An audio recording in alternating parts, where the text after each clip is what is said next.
Tout d'abord, le secteur de l'assurance est un secteur très important en termes de création de valeur puisque on compte plus de 600 entreprises agréées en France pour un montant de cotisation de 240 milliards d'euros en 2022. Ce chiffre est à voir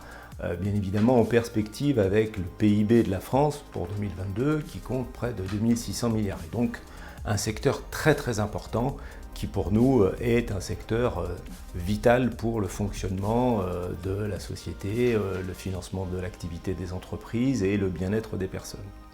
Toutes ces sociétés agréées en France interviennent sur deux grandes catégories de risques. Le premier,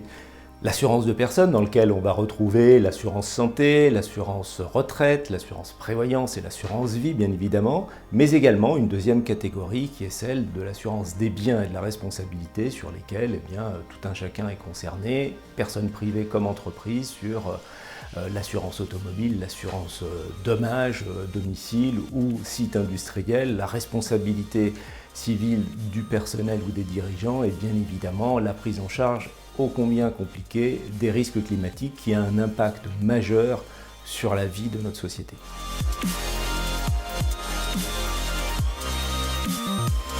Ce genre de phénomène montre également l'importance de plus en plus forte du rôle de l'assurance dans la vie des gens, mais dans la vie des entreprises également. Et donc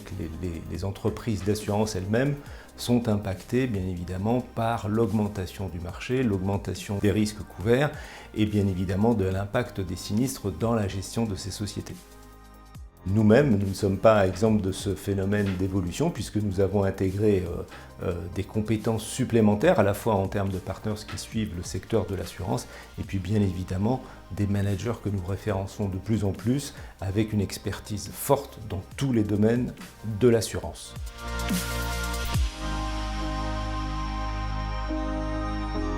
C'est le pari que nous faisons et nous serons là en tout cas pour accompagner ces évolutions. Mais aujourd'hui, la prise en charge de nouveaux risques qui concernent l'intégralité de la planète, sur les risques climatiques, la prise en charge des catastrophes naturelles, l'impact des réglementations et puis surtout la mise en place de politiques environnementale, sociale et ESG sont vraiment les éléments clés de l'accompagnement de ce secteur. D'ailleurs, les assureurs eux-mêmes sont parmi les principaux financeurs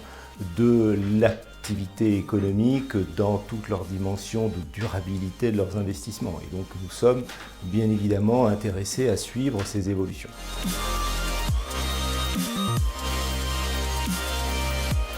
12% de l'activité dans le secteur de l'assurance, traditionnellement sur les métiers pour lesquels les entreprises font appel au management de transition, donc sur des fonctions finance, contrôle de gestion, RH et système d'information, mais de plus en plus, à la fois les assureurs de personnes comme les assureurs de biens et de responsabilité commencent à faire appel au management de transition pour des métiers beaucoup plus liés au cycle de fonctionnement du monde de l'assurance et nous serons là, bien évidemment, soit par des politiques d'appel d'offres, de référencement, de continuer à accompagner sur des cycles de vente, sur du développement commercial, sur des accompagnements à de restructuration ou de fusion entre structures et donc nous restons en tout cas à l'écoute du marché, quelle que soit la forme, que ce soit des mutuelles, des groupes de protection sociale ou des sociétés d'assurance de forme traditionnelle.